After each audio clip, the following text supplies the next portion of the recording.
Bay. Unsa man? Kapuag motor sa kong angkol lagi. Pinilit niya gahapon. Napasay pa kapin helmet. Unsay mong angkol? Nipalit og motor yun pagkapen ang helmet. Bugo man din imong angkol di ay. Sa bugo, sa may nakabugo na. Dapat ang gipalit na lang niya kay helmet para mapakapinan og motor. Pwede ba rin na, masagar naman ka. Tala. Ta. Good morning, ma'am. Good morning, ma'am. Paghilom dia. Grabe, masuko. Bisa na late ra ganit ta. Late ang tawag di mo ng karon pa magikan abot. Karing. Oh, nag-ring na. Alas 11 na. Tingpaniod to na. At least ako pinakauna karon na abot karong adto. Paghilom na. Soda dito. Ma'am, pwede mo na, ma'am? Saman. Ma'am, wala na lagi may graduate sa high school, ma'am. Gusto na ba may mag-college?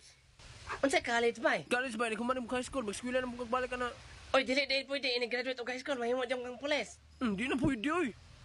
Oy, kabuang. Pag-graduate na mi, ma'am, ay gusto na ba ako magpulis? Magpulit ka, Larpe? Huwag man kaya angay, mura magkagnaw kriminal. Pulis pa daw niya, ano sa mga buhatan makadakop ng kriminal? Hindi magkadakop ko og kriminal. Imo mong gana silang kapkapan. Manaman ko na. Alangan, basi na sila dala nga mga armas. Ano saan na pagkap-kap? Ang unang buhaton nimo basta magkap-kap ka, naman kay pusil dala. Imo sang ihatag sa iha. Kay maglisod man ka og kap-kap ana. Yun kap-kapan nimo, pag kap-kap nimo ana, lantaw nimo kung naa ba siya mga pusil mga dala.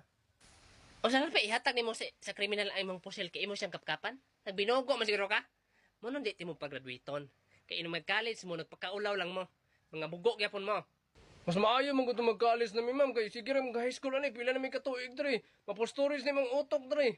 Gusto na ba ko mag-engineering? Ay, gusto ka mag-engineering? Sige, pangutanon ko nung tika. What is engineering? Nga di, katubag, pagpurma na lang. Paghilam niya, Larpe. Unsa man ang engineering mo, ha, Charlie? Electrical engineering. Nya, unsa man kuno na, be? About man ata sa mga kurente-kurente. Unsa about sa mga kurente-kurente? Suswag yun mo yung mga hanaw. Nanagin nakabutang electric. Mag-ayo-ayo ng mga electric pan.